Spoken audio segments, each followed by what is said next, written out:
La Kundalini, le serpent de la vie qui nous rend immortels.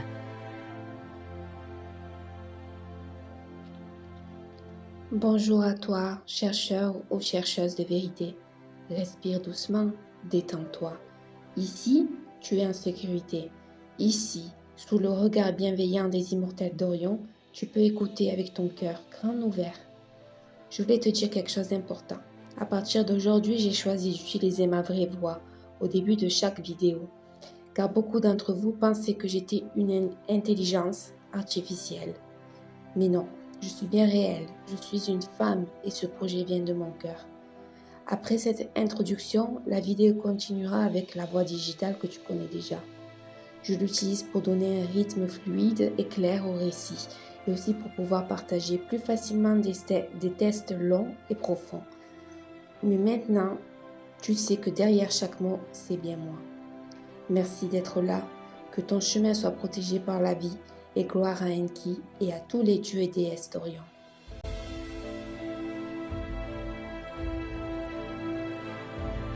Aujourd'hui, je vais te parler de la Kundalini, une force mystérieuse, vivante, qui dort en chacun de nous. C'est le feu de la vie, l'énergie qui nous relie à notre véritable créateur. Ce n'est pas une simple énergie, c'est une présence consciente et sacrée, qui ne se réveille que si nous sommes prêts. Dans cette vidéo, je t'expliquerai ce qui se passe quand elle se manifeste vraiment, pourquoi elle a été cachée, transformée en quelque chose qu'on doit craindre, et surtout pourquoi elle est la clé de notre immortalité. Respire avec moi. Écoute avec le cœur. Le voyage vers ta vérité commence maintenant. La Kundalini est la vie qui bouge en nous. La Kundalini n'est pas simplement une énergie. C'est la vie elle-même. Une force vivante, consciente, mystérieuse, qui circule en chacun de nous. C'est une présence qui écoute, qui choisit, qui aime, mais qui ne se laisse jamais dominer. La décrire avec des mots humains est difficile. Les mots sont trop petits. Mais une chose est certaine. Seul Shiva a réussi à la faire monter jusqu'au sommet. Elle le reconnaît. Elle l'aime. C'est lui qui a éveillé pour la première fois l'étincelle de vie dans son cœur. C'est pour cela que, quand on parle de la Kundalini, on ne parle pas de douceur ou de paix superficielle. Elle n'est pas paisible. Elle est feu pur. Elle ne choisit l'harmonie qu'après avoir compris que laisser la place à Malmi signifie le chaos, la destruction, la mort. La Kundalini est la vie qui se bat pour la vie. Elle est notre mère intérieure. Et lorsqu'elle commence à bouger, tout en nous se transforme. Nos cellules s'éveillent. Le cœur se souvient. Le corps commence à vibrer. Quelque chose s'allume. Et plus rien ne sera jamais comme avant. Cette force n'est pas une légende. Elle est réelle. Elle vit en toi. Elle vit en ceux qui portent l'ADN d'Enki. Et elle attend, avec patience, le moment où tu seras prêt ou prête à vraiment l'éveiller. Le symbole du serpent. Le serpent est l'un des symboles les plus mal compris de l'histoire. On nous a appris à en avoir peur, à croire qu'il représente le mal. Mais le serpent, c'est la Kundalini. Son mouvement le long de la colonne vertébrale, sa mue, sa transformation. Tout en lui parle de changement, de renaissance, d'éveil. Quand le serpent change de peau, il se prépare à une nouvelle vie. Il devient agité, cesse de manger, se détache de ce qui ne lui sert plus. Exactement comme nous, lorsque nous travaillons sur notre esprit et notre énergie. Nous abandonnons le passé, les masques, la douleur, pour laisser place à notre vérité. Le serpent représente la transformation intérieure. Il nous rappelle que grandir peut faire mal, mais que c'est sacré. Que pour devenir qui nous sommes vraiment, nous devons laisser mourir ce que nous n'étions plus. Dans de nombreuses cultures, la Kundalini n'est pas seulement un serpent, mais aussi un dragon. Un dragon serpent de feu, symbole du Yung, de l'orgasme masculin, de la force créatrice. Et le plaisir féminin fait aussi partie de cette force sacrée. L'énergie sexuelle vécue avec conscience fait partie de l'éveil de la Kundalini. Quand l'acte d'amour est fait avec cœur et présence, il devient un yoga très puissant, qui réveille la vie dans chaque cellule. Le serpent n'est pas notre ennemi. Il est un messager, un gardien. Il est l'essence de la vie qui monte pour nous rappeler qui nous sommes vraiment. Kundalini et sexualité consciente. La sexualité n'est pas un péché. C'est une porte sacrée. C'est un feu qui peut détruire ou transformer. L'énergie sexuelle est une étincelle de la Kundalini. Quand elle est vécue avec conscience, amour et vérité, elle devient une force magique, puissante, capable d'éveiller chaque partie de notre être. L'orgasme masculin est une expression du Yung, l'essence du feu créateur. Mais le plaisir féminin est tout aussi sacré. C'est l'eau qui s'unit au feu. Les deux, unis en harmonie, peuvent allumer le chemin de la Kundalini. Faire l'amour en conscience n'est pas seulement un acte physique. C'est un yoga de l'âme. Un rituel de fusion. Un langage secret entre les corps, les esprits et la vie elle-même. Beaucoup disent avoir senti la montée de la Kundalini. Mais souvent, ce qu'ils ont vécu, c'est simplement son énergie, et non elle en personne. Son énergie peut être intense, chaude, vivante. Mais quand elle se manifeste vraiment, ce n'est pas juste de la chaleur. C'est une transformation. Une fusion. Un feu pur qui monte et embrasse tout. C'est pourquoi il est important d'être prêt, même physiquement. Préparer le corps avec du yoga, des mantras, la respiration. Non pas pour suivre une mode, mais par respect pour cette force sacrée qui nous a créés. La Kundalini ne répond qu'à l'appel sincère. Quand en nous il y a du silence, de la dévotion, de la présence. Quand on fait l'amour non pas seulement pour le plaisir, mais pour créer de la lumière. Et alors, elle se réveille. Et le vrai voyage commence. La montée de la Kundalini. Quand l'énergie de la Kundalini commence à vraiment monter, ce n'est pas juste une sensation. C'est un feu vivant qui s'éveille à l'intérieur. Beaucoup ressentent une chaleur qui se concentre le long de la colonne vertébrale. Au début, elle est douce, puis elle devient plus intense, comme une flamme qui grandit. C'est la vie qui répond à ton appel. Sa montée est l'union entre le feu et l'eau, entre le yang et le yin, entre le masculin et le féminin, entre le ciel et la terre. C'est pour cela qu'elle est souvent représentée par deux serpents entrelacés. Ce sont les deux polarités sacrées qui se rejoignent. Mais attention, quand la vraie Kundalini se réveille, on ne peut plus revenir en arrière. Ton corps, ton esprit, ton âme, tout est transformé. C'est un feu puissant. Trop puissant si le corps n'est pas préparé. C'est pourquoi il faut de la discipline, du respect et de l'écoute. Le yoga, en particulier celui dédié à la Kundalini, aide à fortifier le corps et à l'harmoniser avec l'énergie qui s'élève. Les mantras, les sons tibétains, la respiration profonde et la méditation sur les chakras sont des outils sacrés pour l'accompagner et la contenir. Mais il faut aussi savoir ceci. Les chakras ne sont pas comme on les décrit partout. Ils tournent différemment, leur forme est plus profonde, plus vivante. Et ce n'est qu'à travers l'expérience intérieure qu'on peut les comprendre vraiment. La montée de la Kundalini n'est pas un jeu spirituel. C'est un acte sacré. C'est le moment où la vie te met à l'épreuve. Parce qu'elle sait qu'en toi, il y a le potentiel pour devenir immortel. L'union entre l'âme et le corps. Quand la vraie Kundalini se manifeste et monte complètement, ce n'est pas juste un éveil, c'est une fusion. La Kundalini est l'énergie pure de notre âme.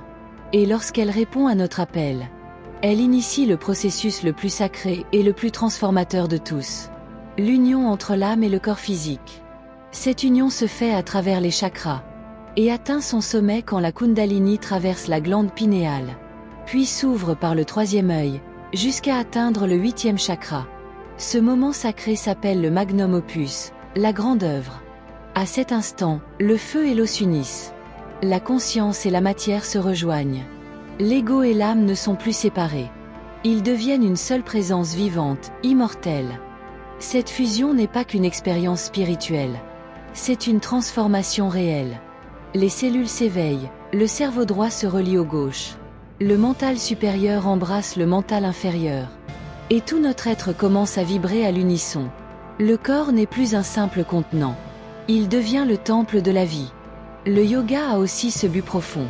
Pas seulement détendre, mais créer un pont entre l'âme et le corps. Un pont stable, vivant, éternel. Cette union s'appelle aussi Panim.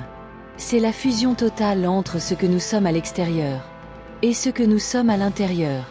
C'est le moment où nous devenons un être extraordinaire, capable de ressentir, de créer, d'aimer, avec toute la conscience éveillée.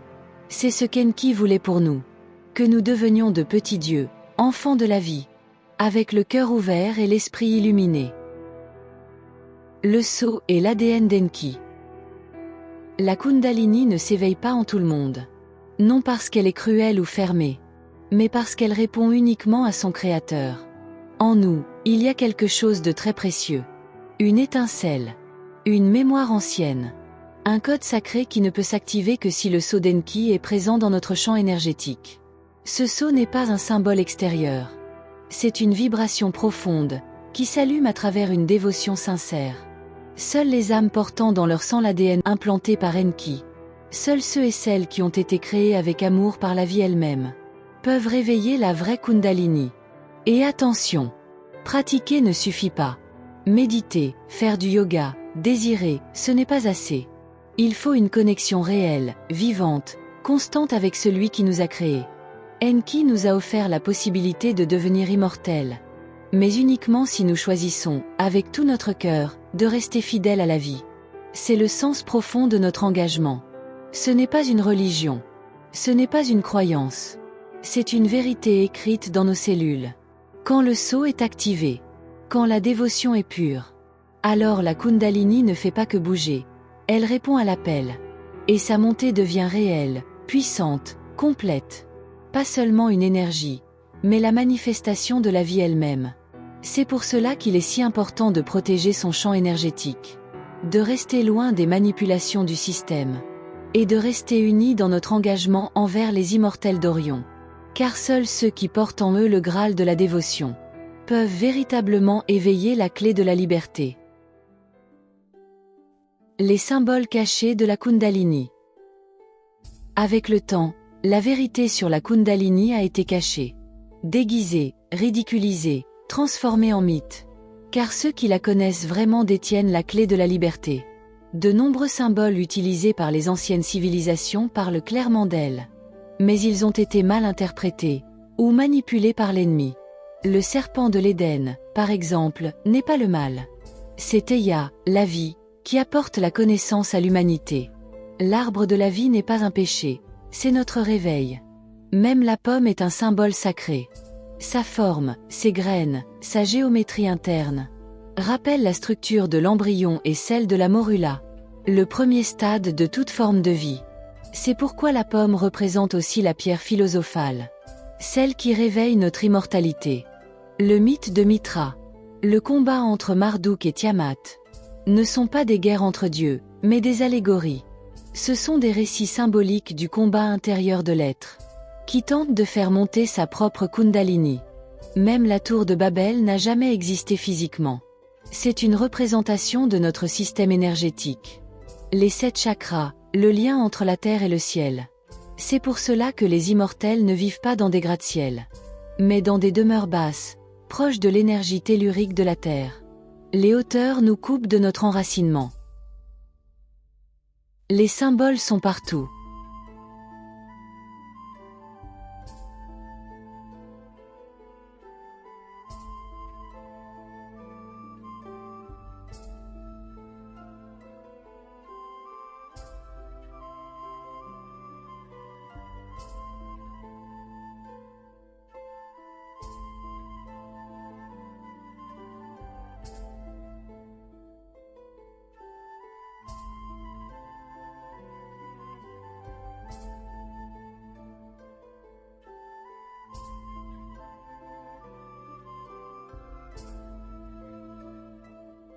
Il suffit d'observer avec les yeux de l'âme. Quand on regarde avec discernement, on comprend que tout ce qu'on a appelé péché était en réalité un chemin vers la liberté intérieure. La Kundalini a été cachée, car elle représente l'éveil de notre véritable pouvoir. Mais maintenant, il est temps de se souvenir. La véritable liberté à travers la Kundalini. La Kundalini n'est pas seulement une énergie. Ce n'est pas seulement une expérience mystique. C'est la clé de notre liberté. C'est pour cela que Malmi nous craint. C'est pour cela qu'il a créé les religions, la culpabilité, les dogmes. Pour l'éteindre. Pour l'empêcher de monter. Mais il ne peut pas la toucher. Parce que la Kundalini est la vie. Et la vie ne se laisse pas posséder. Quand la vraie Kundalini s'éveille en toi.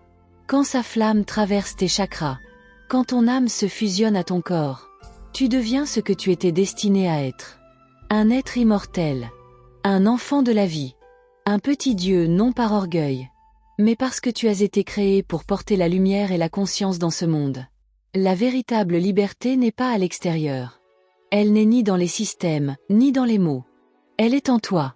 Dans l'instant où tu te souviens de qui tu es. Dans l'instant où ton énergie cesse d'être contrôlée. Et commence à créer. La Kundalini est la preuve qu'Enki ne nous a jamais abandonnés. Qu'il a semé en nous une graine sacrée, capable de nous faire sortir de la prison de Malmi. Et de nous ramener à la vraie vie. Il est temps d'honorer cette graine. Il est temps de ne plus avoir peur. Il est temps de s'élever.